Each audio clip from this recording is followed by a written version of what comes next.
Hello, dear students, and welcome to this series.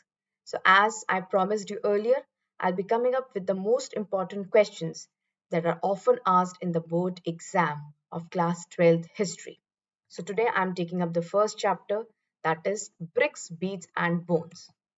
Here we start. In this series, I'm going to cover 12 questions, and these are the questions which have already come in the board exams, and they may come this year too.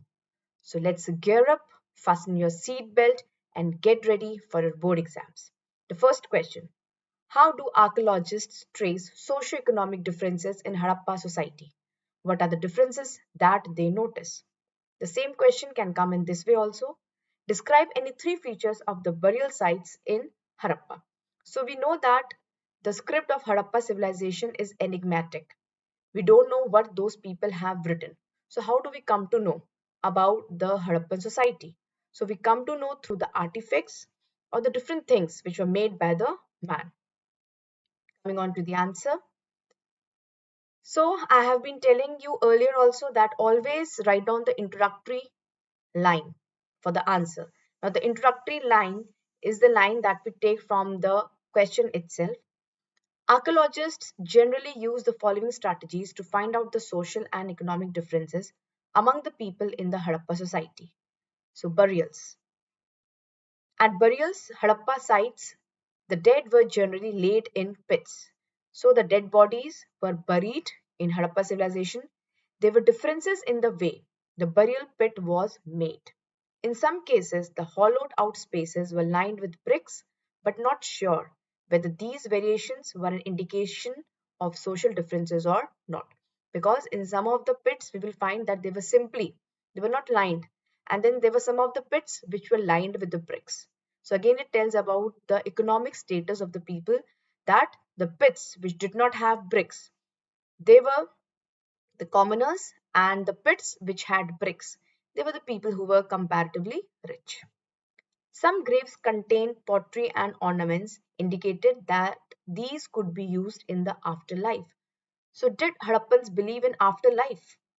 Did they believe that people after death they again come back? So, yes. And how we come to know? Because with the dead bodies, the artifacts like pottery, ornaments, they were kept. Copper mirrors, right? Such things were also kept with the buried. Jewelry has been found in burials of both men and women, indicating that men and women both used to wear jewelry. In some cases, dead were buried with copper mirrors, but it appears that the Harappa did not believe in burying precious things with dead. Like suppose gold. You will not find any gold which was buried with the dead bodies. Second thing through which we come to know they are the artifacts. Another strategy to identify social differences is to study artifacts. What are artifacts now? Artifacts are the objects which are created by the man, which are made by the man, like weapons, beads, jewelry, etc., which are broadly classified as luxurious and utilitarian. Now, utilitarian, what were they? As the name says, these were the objects which were made for daily use, right? And these were easily available, made up of ordinary materials such as stone or clay, like pottery, needles, etc. Luxuries were those objects which were made up of rare, but they were quite costly, non local material or with complicated technologies. So, luxuries were those things which were very costly and they were not easily available. And the people who were economically well off could manage to get them. Examples: little pots of fans were probably considered precious because they were difficult to make, and even the material which was used for making it was not locally available. So, this is a very important question. Now, moving on to the next question. Describe any three features of the Harappa drainage system. Important question. This can come in different forms also, like write down about the drainage system, write down the features of drainage system, and then would you agree that drainage system in Harappa cities indicate town planning, right? Now let's come to the answer, the drainage system in Harappa. So yes, the cities in Harappa civilization were very well planned. Remember, the towns were well planned. This can be justified through the following points. At the plan of the lower town, it was noticed that roads and streets were laid out along an approximate grid pattern intersecting at right angles. So there was a grid pattern formed. Every house needed to have at least one wall along a street so that domestic waste water can flow into the street drains. It seems that streets were with drains were laid out first and then houses built along them. So this the second point tells us that there was a strong planning, right? So first the streets were laid down along with the drains and then the houses were constructed. Every house was connected to the street drains so that the refuse of the house can go easily out. The main channels were made up of bricks set in mortar and were covered with loose bricks that could be removed for cleaning. In some cases, limestone was used for the covers. So after an equal interval of distance, the drains were covered with loose bricks, right? And in some case, limestone was used. It was done so that it can be removed from time to time and drains can be cleaned. Drains were covered.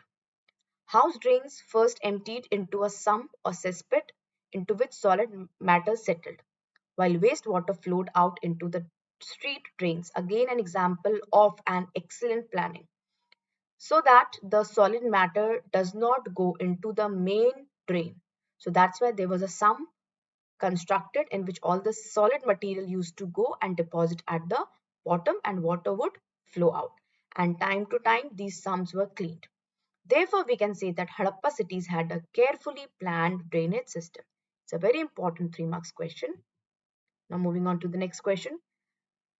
So describe the contribution of John Marshall, Director General of Archaeological Survey of India of Indian Archaeology. So this question came in the year 2019 as well as 16, and then the same question can come in second form also. Let's look at the answer now. John Marshall was a famous archaeologist who was a Director General of Archaeological Survey of India in 1924 when site of Harappa was excavated, and it was in the year 1924 that John Marshall declared that there was a civilization known as Indus Valley Civilization which existed almost 5,000 years ago. Change in Indian archaeology marked by John Marshall. He marked a change in Indian archaeology by announcing the discovery of Indus Valley civilization. He left India 3,000 years older than he found her. He was the first professional archaeologist to work in India. He brought his experience of working in Greece and Crete to the field. He was interested in spectacular finds. He was equally keen to look for patterns of everyday life. So these all are the contribution of Sir John Marshall. Now moving on to the next question. R.E.M. Wheeler, who was he? And then we have to write down about his contribution in the field of archaeology. So John Marshall and R.E.M. Wheeler, both are very important. So R.E.M. Wheeler was also an archaeologist and he was the Director General of ASI in 1944. His contribution. He rectified the excavations done by John Marshall so as to follow stratigraphy of the mound to excavate. John Marshall, when he went for the excavation, he did it horizontally. He did not pay any importance to the strata, to the layers. So this was rectified by Wheeler. He classified objects according to the layer of soil where it has found.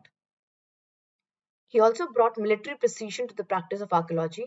Driven by a sense of adventure, he relentlessly excavated Harappa in spite of hot and humid weather. He also tried to correlate archaeological findings of Harappa civilization with the Rig Veda. Now moving on to question number 5. Write any 3 views on the decline of the Harappa civilization. So after 1800 BC onwards, Harappa civilization started to decline. So what are the different views? So the introductory sentence, 3 views on the decline of Harappa civilization are: the decline was due to natural calamities such as floods, earthquakes, droughts, and epidemics. So there are 2 reasons altogether, the natural reasons and the man-made. Now the first point is natural, second is man-made. There is another view which suggests that Aryans were responsible for the decline of Harappa civilization. R.E.M. Wheeler also believed in the same. and he has taken the reference from Rig Veda. The change of the course of river Indus transformed it into a tract of sand and affected the soil's fertility. Harappa civilization declined because of the increasing aridity in the area and drying up of the river Ghaggar. So I'll advise you all to kindly learn this question by heart. Now, moving on to question number 6. Write any 3 characteristics of the bricks used in Harappa settlements. We often skip this question thinking that it is not important, but you must know the features of the bricks because we have found lot many bricks in this civilization. So 3 characteristics are they were sun-dried or baked bricks.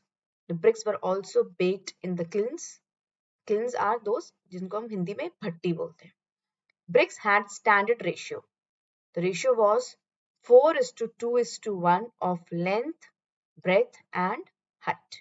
So the length was 4 times than height and breadth was twice bigger than the height. Why do archaeologists and historians find Harappa script enigmatic? Give the reasons. Enigmatic means something which is not deciphered, something which we cannot read till date. Yes, it is enigmatic, and that's why we use artifacts to study about this civilization. So the introductory sentence followed by the answer. Harappa seals usually have a line of writing, probably containing the name and title of the owner. Motif conveyed a meaning to those who could not read. Right? So this is what we have guessed. The script remains undeciphered, something which cannot be read.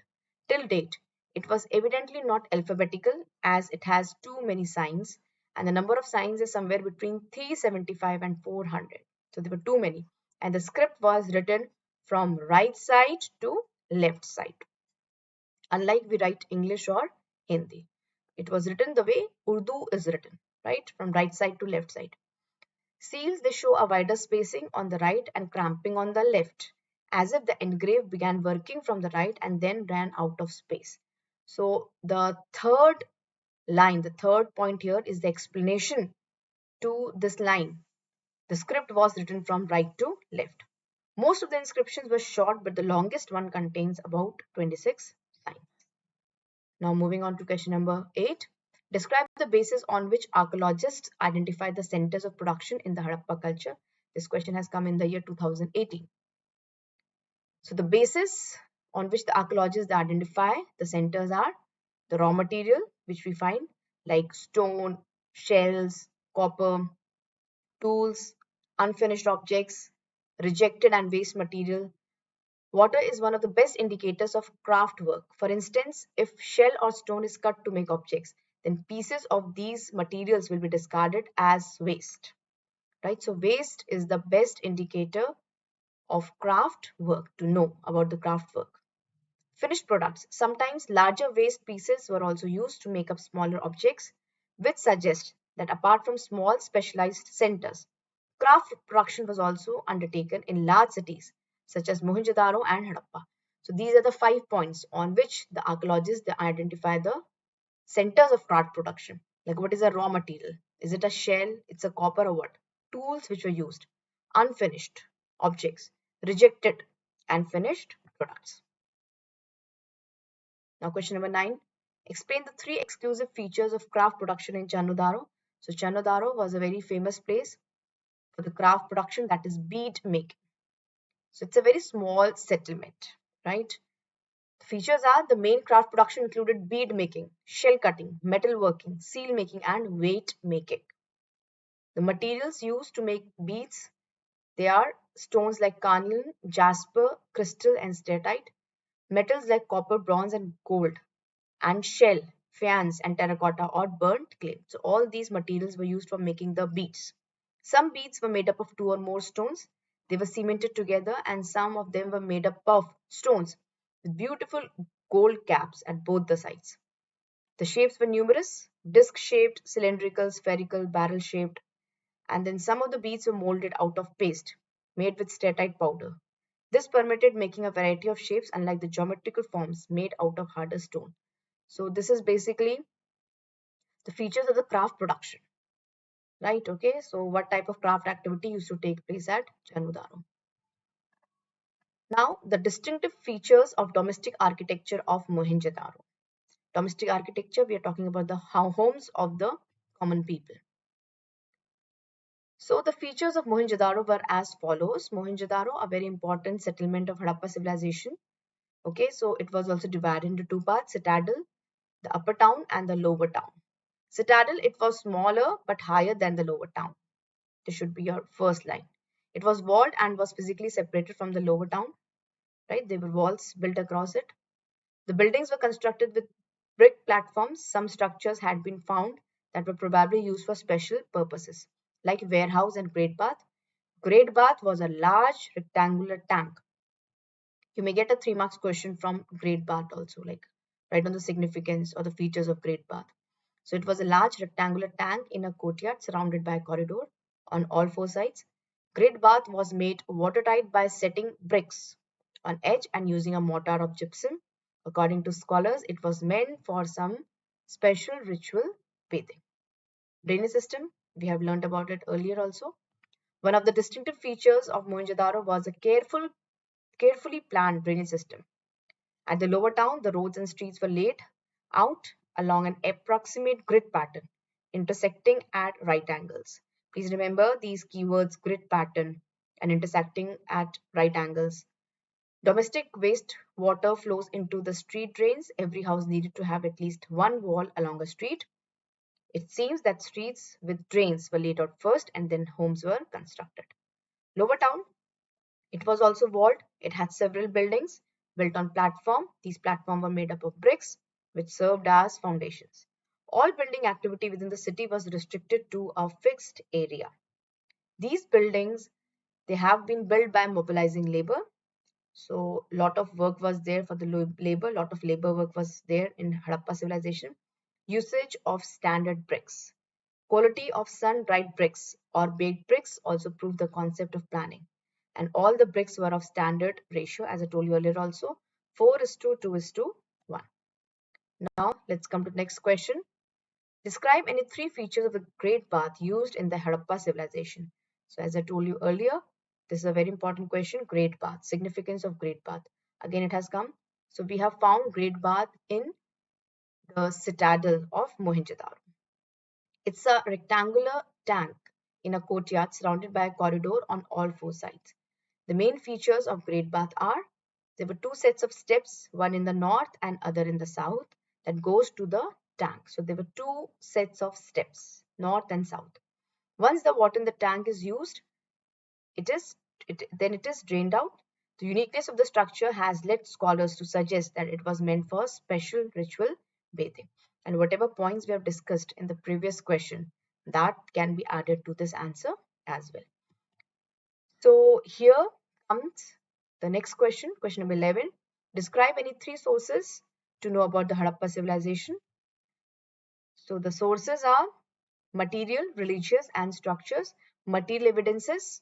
Archaeologists were not only dependent on Harappa script because it is undeciphered. It was material evidence also, artifacts which we call.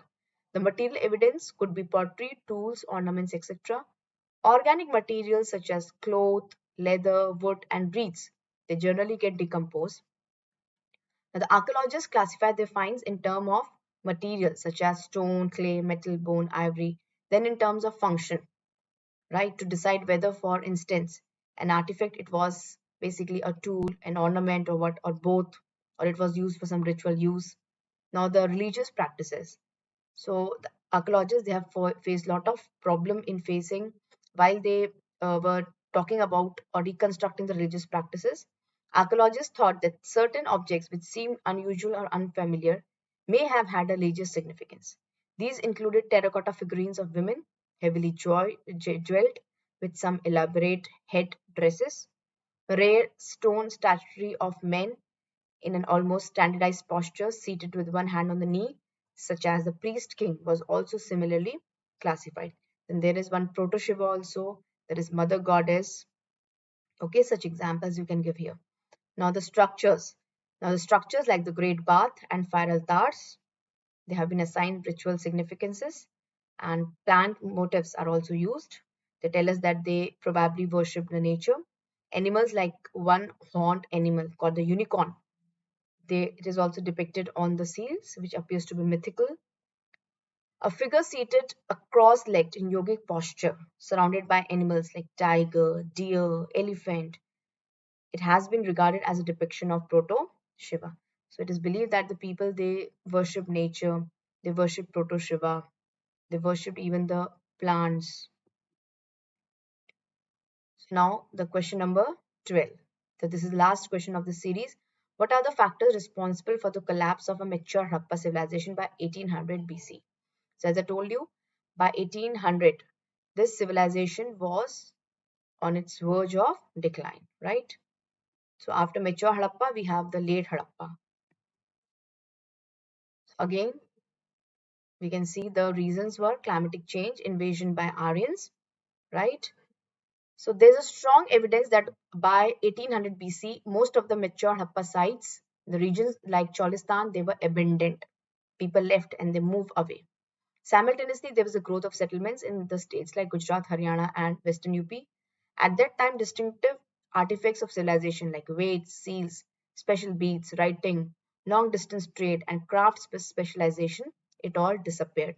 There was no big grand structures which were now being constructed. Even the quality of the bricks, the quality of buildings, it was all deteriorating. There are many reasons that are being put forward by scholars for the decline of the civilization. Climatic change due to deforestation, there were floods, shifting or the drying up of rivers, overuse of the landscape, resources. So these are the probable causes for the collapse of the civilization. Then, like R.E.M. Wheeler, the Aryans, the invasion of Aryans was one of the reasons for the decline of Harappa civilization. However, this hypothesis has been refused, as the skeletons found did not belong to the same period, according to George Dales. So, whenever you're writing this answer, you must write down the facts by quoting the historians like George Dales or R.M. Wheeler. End of an unifying element. It is believed that a strong unifying element perhaps came to an end because we see disappearance of seals, scripts, weight, etc. So, dear students, in this series, I have covered around 12 very, very important questions of Chapter 1 History, Bricks, Beads, and Bones. I'll be coming up with more such videos chapter wise. That means there will be 11 more series based on important question answers of class 12th history. So with this, I thank you all for joining me in this session. I wish you all the best for your upcoming board exams. So do like, share and subscribe. Thank you once again for watching. Stay tuned.